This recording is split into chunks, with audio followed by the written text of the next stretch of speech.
मलिका Jezebel, एक ऐसा नाम जो सिर्फ जुल्म, घमंड और फितने की पहचान बन चुका है। मगर क्या हमने कभी उस औरत की पूरी कहानी जानी है, या सिर्फ वही सुना जो इतिहास ने हमें दिखाना चाहा?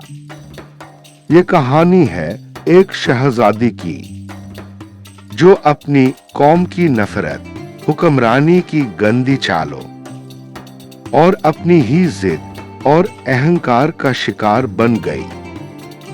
जेजेबेल का असल ताल्लुक फोनीशिया से था, जहां वह बादशाह इतबाल की बेटी थी।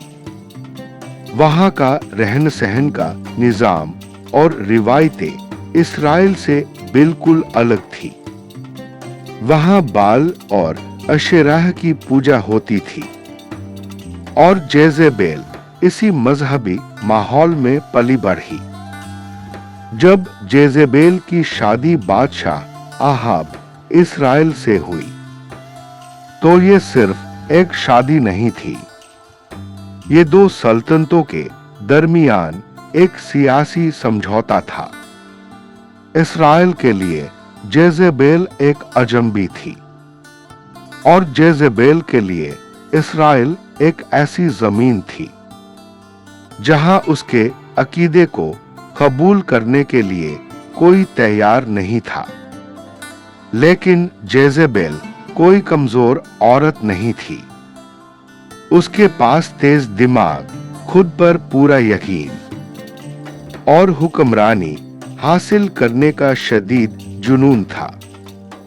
उसने इस्राएल में बाल के इबादतखाने बनवाए, अपने मजहब के पुजारियों को ताकत और असर दिया, और उन नबियों को दबाना शुरू कर दिया जो सिर्फ अल्लाह पर यकीन रखते थे।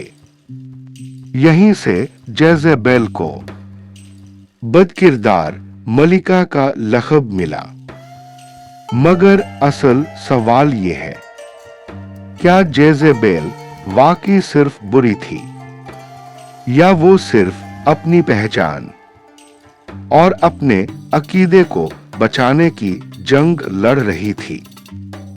उसका सबसे मशहूर वाकया नाबोत के बाग का है, जब बादशाह आहाब सिर्फ इसलिए उदास हो गया क्योंकि नाबोत ने अपनी जमीन देने से इनकार कर दिया। जेजेबेल ने कहा, तुम इस्राएल के बादशाह हो और इस छोटी सी बात पर गम में डूबे हुए हो। फिर उसने वो किया जो इतिहास कभी माफ नहीं करता। झूठे इल्जाम लगवाए गए, झूठे गवाह खड़े किए गए, और एक बेगुनाह आदमी को कत्ल कर दिया गया। यहीं पर जेजेबेल ने जुल्म की सारी हदें पार कर दी। उस वक्त अल्लाह के नबी इलियास ने एक खौफनाक पेशगोई की कि जेजेबेल का अंजाम भी उसके जुल्म जैसा ही भयानक होगा। और फिर वो दिन आ गया। जेजेबेल बूढ़ी हो चुकी थी, लेकिन उसका घमंड अब भी जिंदा था। जब उसे पता चला कि उसकी हुक्मरानी का वक्त खत्म हो चुका है, तो उसने भागने के बजाय अपने बाल संवारे, खुद को सजाया और खिड़की से बाहर झांक कर देखा। ये एक अजीब मंजर था। एक गिरी हुई मलिका जो अब भी खुद को ताज वाली रानी समझ रही थी, और फिर उसे महल की बुलंदी से नीचे गिरा दिया गया।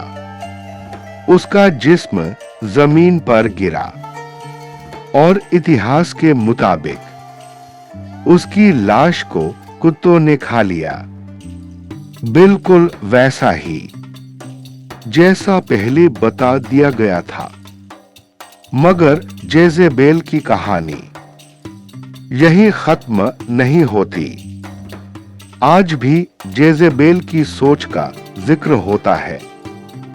जहां घमंड, चालबाजी और ताकत का गलत इस्तेमाल होता है, वो एक खामोश तंबीह है कि जब इंसान अपने अहंकार को खुदा की जगह दे देता है तो उसका अंजाम सिर्फ तबाही होता है। मलिका जेजेबेल एक कहानी नहीं, ये एक इबरत है। और इबरत ये कि जब ताकत इंसाफ के बगैर हो और अकीदा जबरदस्ती थोपा जाए, तो चाहे ये काम मर्द करे या औरत, इतिहास उसे कभी माफ नहीं करता।